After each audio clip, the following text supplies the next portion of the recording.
Eu queria falar, Tariana, sobre um caso recente que aconteceu, se não me engano, aconteceu em Santa Catarina. Um menino de 14 anos, você ficou sabendo desse caso? Puta, não, eu sou muito ignorante sobre as coisas que estão acontecendo no mundo, que me engatilha muito, eu acabo não acompanhando, cara. Ah, mas posso falar. Pode falar, não sei se eu vou conseguir contribuir a algo de útil. Um menino de 14 anos, ele tinha um relacionamento virtual com uma menina, uma web namorada, e ele tinha um relacionamento desde os 8 anos com essa menina. E ele queria encontrar com essa menina. Queria ver pessoalmente ela. Os pais, claro, prudentes, falaram assim: olha, não, você não pode encontrar com a menina, web namorada, você ainda é muito jovem para encontrar com essa menina, você é muito novinho, tem 14 anos. Daí o que esse menino fez? Quando os pais foram dormir, ele também tinha um irmãozinho mais novo. Quando os pais foram dormir, o pai tinha uma arma que ele deixava embaixo da cama. O menino pegou a arma, atirou no pai, matou o pai, atirou na mãe, matou a mãe, e atirou no irmãozinho, matou o irmãozinho. E daí esse menino ele foi pra casa de detenção de menores ali, ele foi pego e tudo mais. E os policiais perguntaram assim: você se arrepende do que você fez? Você tem noção do que você fez? Você se arrepende? Ele falou assim: eu tenho noção e eu não me arrependo. Se eu voltasse atrás, eu faria a mesma coisa. Esse menino, dá pra se dizer que é um psicopata? Bom, ó, assim, como é que se diagnostica um psicopata? Tem uma ferramenta específica chamada o checklist de psicopatia de Hare, e a pessoa tem que atingir lá, se não me engano, 30 pontos ou perto disso dos sintomas que são listados lá. A pessoa pode ter algo chamado psicopatia subclínica, onde ela não atinge os pontos lá mínimos, mas ela já tem os traços, né? Então, oficialmente falando, ele teria que fazer essa avaliação para ver se ele se encaixa nesse perfil de personalidade que tem uma cacetada de estudo e pesquisa por trás. É por isso que seguem esse checklist.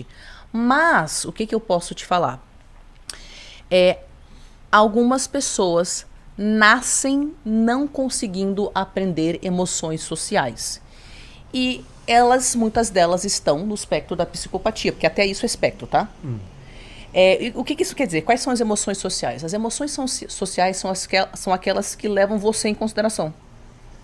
Culpa, empatia, remorso pelo que eu te fiz. E elas não conseguem aprender mesmo. E aí, o que acontece? A gente tem duas situações aqui. Tem pessoas que conseguiam, em algum momento, sentir algo nesse sentido, mas essas pessoas são submetidas a situações adversas tão inacreditavelmente dolorosas que, numa resposta de autodefesa, elas desativam o cérebro. Isso é automático, tá? É uma daquelas defesas que a gente fala que a pessoa tem que ter para sobreviver àquela condição. Para algumas pessoas, provavelmente porque ela tem uma predisposição, não é que ela não sentia em algum momento, é que tem realmente situações inacreditavelmente adversas, tá? De crianças sendo traficadas ou rotineiramente estupradas. Então, situações muito extremas podem fazer uma desativação de algumas coisas. Porque você tem que sobreviver, então você não sente. Pronto, simples assim, né? Mas para outras pessoas, elas nascem com o cérebro de forma diferente. E elas nunca vão aprender essas emoções, elas nunca vão sentir essas emoções, tá? Só que o que eu queria falar para as pessoas? Nascer sem a capacidade de sentir isso não é sinônimo de sair matando as pessoas. Então, eu vou te dar um exemplo. Eu estava vendo uma entrevista com uma psicóloga que trata crianças que têm esses traços de comportamentos mais agressivos, né? E ela estava tratando um menininho, acho que tinha 4 anos, que tinha matado um monte de pintinho. Aí ela perguntou pra ele: por que você matou os pintinhos? E ele: é que eu queria brincar com eles, mas eles ficavam se mexendo, então eu matei pra eles não se mexerem. Então, não necessariamente as pessoas que nascem com essa incapacidade de se conectar com a dor do outro fazem o que elas fazem inicialmente com uma carga de maldade tal qual nós adultos entendemos. É que literalmente, se eu não tenho freio para saber que isso é errado, porque eu não tô sentindo nada por você, então eu faço um cálculo racional. Putz, cara, eu preciso que o pintinho fique aqui. Já sei, deixa eu quebrar o pescocinho, pronto, agora ele ficou. para algumas outras pessoas, além disso, elas podem ter uma dose de sadismo. Sadismo, aí sim, é sentir prazer em fazer mal para o outro. Não necessariamente uma pessoa que mata outra pessoa sente prazer. Um prazer sádico. Pode ser irrelevante para ela. Tem diferentes situações aí onde uma pessoa poderia fazer isso. Claro, uma pessoa também em psicose pode fazer um negócio desse, mas parece que não foi o caso do menino, né? Então, quando crianças que têm essa... Tem uma doutora em psicologia que foi identificada como psicopata e ela escreveu um livro. E o nome dela é Patrick Gagne. E ela descreve que quando ela era pequena, ela percebia que ela não tinha as respostas que as outras pessoas tinham. E ela achava isso muito esquisito. Mas aí ela começou a fazer como se fosse um masking, como autistas fazem. Que autistas percebem que, cara, eu não sei porque as pessoas estão agindo assim, mas eu acho que eu vou fingir que eu também sou que nem essas pessoas, né? Por sobrevivência social. Então, num primeiro momento, psicopatas, ou pessoas que posteriormente vão ser identificadas como psicopatas, fazem masking não necessariamente a partir de um lugar de manipulação, e sim a partir de um lugar de eu percebo claramente que eu não sei porque esse cara tá chorando que o pai dele morreu. Então eu acho que é para eu agir dessa forma ou daquela outra forma. Se eles estiverem em ambientes onde eles têm acesso a pessoas manipuladoras, eles podem aprender rapidinho. Aí isso de criar personagens para conseguir o que eles querem se torna algo instrumental. Aí ela falava, essa Patrick Gagne, ela falava, cara, eu não conseguia sentir grande coisa não. Não é que eu não sentia absolutamente nada, mas eu percebia que as pessoas rotineiramente tinham as respostas emocionais que eu não tinha essas respostas emocionais. E aí, do nada, às vezes vinha em mim, eu não conseguia identificar o que era, mas vinha um bagulho tipo, ai meu Deus, dá um soco na cara dessa menina. E ela falava que daí eu dava um soco na cara de uma menina na escola e eu não entendia por que eu tinha feito aquilo. E aí minha mãe falava, por que você fez aquilo? As pessoas perto de mim falavam, nossa, você é do mal. Mas eu não estava entendendo, é que parecia que estava acumulando dentro de mim algum tipo de tensão e eu precisava de algum jeito tirar aquilo de mim. E eu percebia que fazer essas coisas destrutivas ou contra a lei era o que tirava. Então ela começou a buscar formas de automedicar, de tirar, escolher coisas erradas para tirar essa energia dentro dela, porque era também um momento onde ela sentia alguma coisa. Então ela começou a entrar na casa dos outros, quando eles não estavam lá. Ela não roubava nada, ela não fazia nada.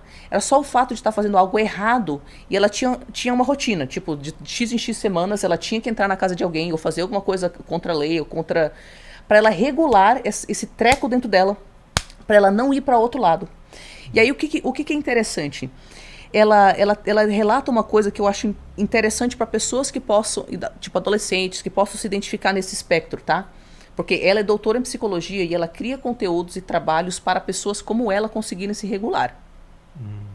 Então ela fala assim, o que mudou foi quando a minha mãe entrou em depressão depois de um divórcio, porque a partir de então ela não tinha mais energia para mim. Antes daquilo, ela falava, ai, tá, Patrick, você fez isso? Tá bom, nunca minta pra mim, tá? Quando essas coisas acontecerem, converse comigo. E ela conversava de boa. Então eu chegava lá em casa e falava, mãe, eu roubei um livro. E ela me ouvia, sem julgamento, não sei o quê. Só que depois da depressão, que eu acho que ela começou a beber também, ela começou a me olhar a partir de lugar de espanto, de julgamento. E isso mudou tudo pra mim, ela fala. Porque até pessoas que estão no espectro, a maioria delas não vão crescer para ser assassinos. A maioria das pessoas que posteriormente serão identificadas como psicopatas tem traços medianos. E até eles precisam da validação dos pais. E essas coisas, como o outro... Eu já entrevistei vários antissociais. Eu tenho no meu canal entrevista com um antissocial. Eu tenho pessoas que são antissociais, estão no espectro da psicopatia, com as quais eu falo, para criar conteúdos mais alinhados no sentido de ajudar quem pode se ajudar. Nem todo mundo vai querer mudar, para deixar muito claro. E muita gente é perigosa mesmo. E uma das coisas que eles falam é que quando eles tentaram pedir ajuda e eles receberam dos próprios psicólogos, dos próprios adultos, um olhar de... Isso mudou tudo para eles. Porque daí eles não tinham razão nenhuma para querer modular o comportamento deles por nós. Ou seja, eu não sei a história desse guri, tá? Tem pessoas que... Nem todo mundo que nasce assim vai ir para uma maldade extrema. A gente sabe, tem um livro, The Handbook of Psychopathy, que foi lançado em 2022, que tem informações muito atualizadas sobre psicopatia. Então, ele não fala categoricamente, nasceu um monstro. O que ele fala é, Imagina que você tem 3 pessoas diferentes. Essa aqui tem uma fortíssima predisposição genética para esse tipo de cérebro que, né, poderá ser identificado como psicopático. Essa pessoa, com uma criação mediana, não é abusiva, é mediana, já não é o suficiente para barrar o comportamento dessa pessoa. Então essa pessoa pode ir sim pro lado desses comportamentos destrutivos. Essa pessoa com pais inacreditavelmente talentosos e amorosos e num ambiente absurdamente estruturado, um bairro cheio de comunidade, pode aprender a usar essas características para a liderança, para os negócios. Uma pessoa que tem uma carga mediana como predisposição para a psicopatia, ela, num bairro ruim, numa criação caótica, aí ela vai pro lado dos comportamentos antissociais. Essa pessoa que tem uma predisposição mediana, com pais legais, regulados, um ambiente muito legal, ela pode não ir para lá.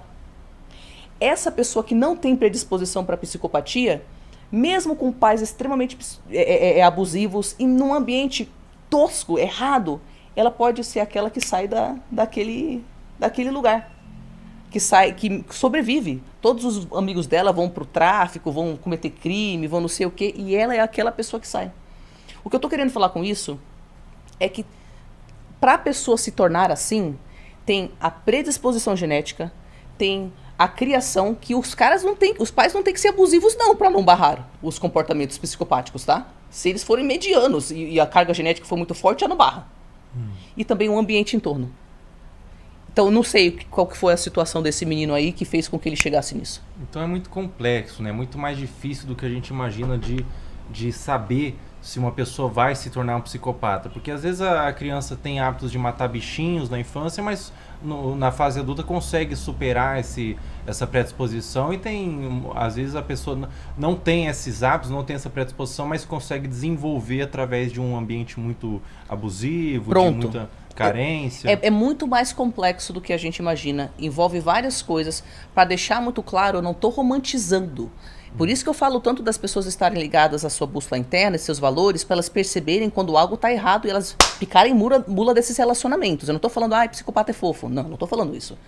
Eu só estou falando que, já que a gente sabe que é complexo, já que a gente sabe que a maioria dos psicopatas tem traços medianos, e eu acho que tem um lugar para termos curiosidade a respeito de ajudar adolescentes que estão se percebendo, crianças e adolescentes que estão se percebendo nesse espectro, você entendeu? Mesmo que a gente não possa diagnosticá-los como psicopata com essa idade, para que, de repente, com uma modulação do meio ambiente, esses comportamentos possam se tornar menos destrutivos.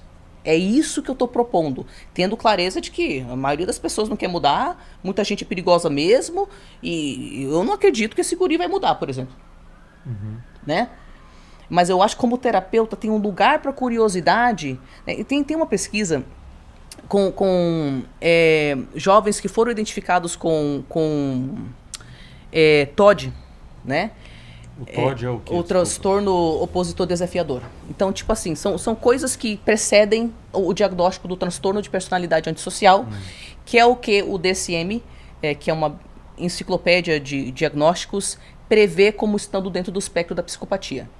Então, tem pessoas que têm comportamentos já antissociais na adolescência que, quando foram inseridas em situações onde o vínculo com outra pessoa era um vínculo extremamente saudável, de aceitação, de conversa com limite, de ensinar a pessoa, eles deixaram de ter esses sintomas na fase adulta. Olha só.